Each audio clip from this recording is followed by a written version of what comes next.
Yekaterina, thank you so much for joining me. You're welcome. How does it feel to be free? Well, I have mixed feelings. First of all, of course, I'm very happy to be out and to be, so to say, free, but I'm very upset that Nadia and Maria are still incarcerated. Why do you think you were freed and the other two are still incarcerated? Well, I don't have a straight answer to that, but at the hearing, we were talking about me not directly being involved in the action that was construed as a crime, and that legal stand, that legal accent, so to speak, that was probably the thing that became an ironclad argument for the court. So what do you mean you weren't actually involved? Well, from the formal standpoint, the sentence said that the criminal acts were the actual act of the ladies, young ladies, dancing at the altar. But it so happened that the security guard led me out of the church before they started dancing. So from the formal standpoint, I was not directly involved in that action. And today that was the main point of argument against the sentence. And this is probably the reason why the court decided to actually suspend my sentence. Tell me, what was your aim? What was the aim of Pussy Riot with this protest? Was it anti-church? Was it hate speech? What was it you were doing? Of course, in no way did we try to express our hatred. We wanted to express our criticism of the actions of Patriarch Kirill and a few other officials of the Russian Orthodox Church, the hierarchy of the Russian Orthodox Church. We believe that we live in a secular state, and in this state, the principles of secular society should be respected. The representatives of the church should not interfere with the politics of the country. So you were specifically protesting the church's support for a third Putin term? Yes. So what is your message now to President Putin? Are you finished with protest? Does this end your action, your political action? No, of course not. We are not finished, nor are we going to end our political protest. We do have a criticism. All of that remains in force. The situation in the country has deteriorated since our performance, and the trial itself is a testimony of that. There were certain violations that point to the problem, and in addition to that, one can also see the flaws of the judicial system in Russia. It depends to a very big extent on the opinion and the stance of the president of the Russian Federation. So tell me what it was like for you in jail. How were you treated in jail, you and the other two girls? We were in separate rooms, in separate cells. We were isolated in special holding cells. And we had 3 to 4 other cellmates, and people were sort of cautious. We were always recorded, we were always on camera. There were some additional security measures, but then they treated us in a more even-handed, sort of in a calmer fashion.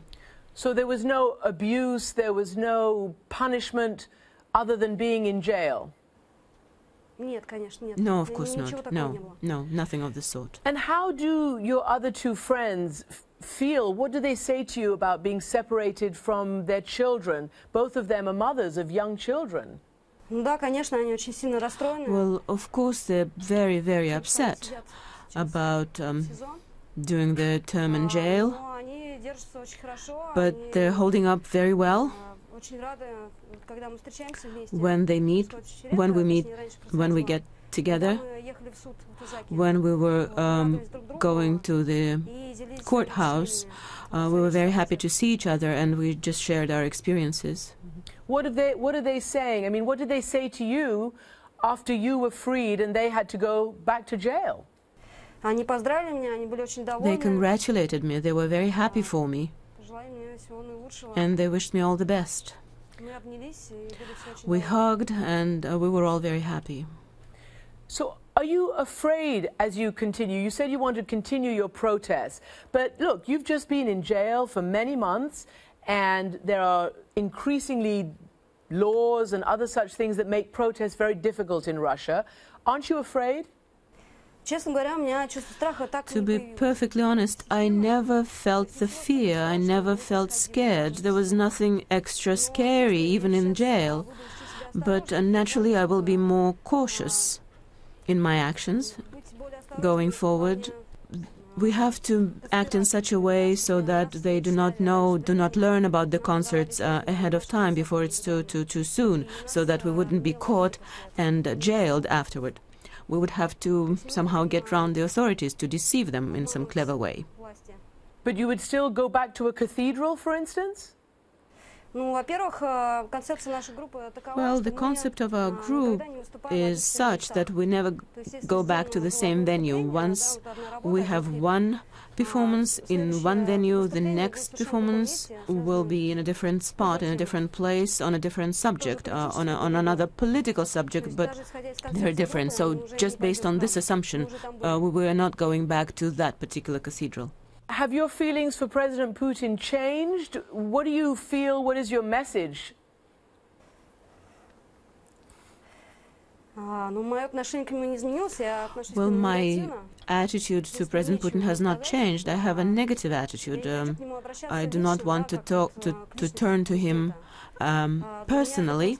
To me, this is just a formal position that unfortunately has turned into a mega-authoritarian project of one single individual, and that's the problem of authority in our country, as I see it today, and I would like to see an end to that.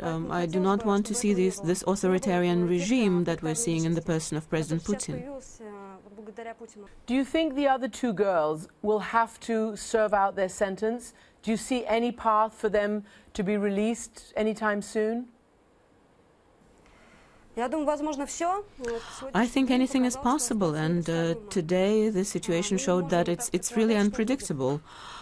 We can make any kind of forecast, but how it's really going to play out, I'm not sure. I really had not expected this release that happened today. Your case, the case of Pussy Riot, caused huge amount of attention in the outside world and a lot of support for you. Inside Russia, it's more complex. You didn't get overwhelming support. Do you think that what you did has damaged President Putin, has made him think differently about things, has changed the situation in any way? Oh, yes, certainly. I believe that a lot of people have started thinking and maybe took a stronger point of view vis-à-vis Putin and the authorities as we see them today and their policies. And the fact that they let you go and not the other two, do you think that's a clever tactic by the authorities to sort of divide you, divide and conquer, let one go, keep the other two? Well, I would say this is very clever and sort of cunning policy, but it's hard to say why they decided to take that particular course of action. This divide and rule policy, I don't think it's going to work out. I don't really think so, because the rumors that there's a kind of split in the group, there's no truth to them. There's never been any kind of split. We remain together, and that's why we're strong. We're not even, there's not a hint of a split. And if anyone tries to picture us as being split, this is completely untrue. And finally, after all of this, what is your message to the Russian people themselves? What would you tell them? I'd like to express my hope that our action in the cathedral was correctly understood by the people. There was no religious hatred or animosity. This was a political action aimed at the authorities, at the convergence of the religious powers and the political powers. And I want people to understand that. Ekaterina Samucevich, thank you so much for joining me. You're welcome.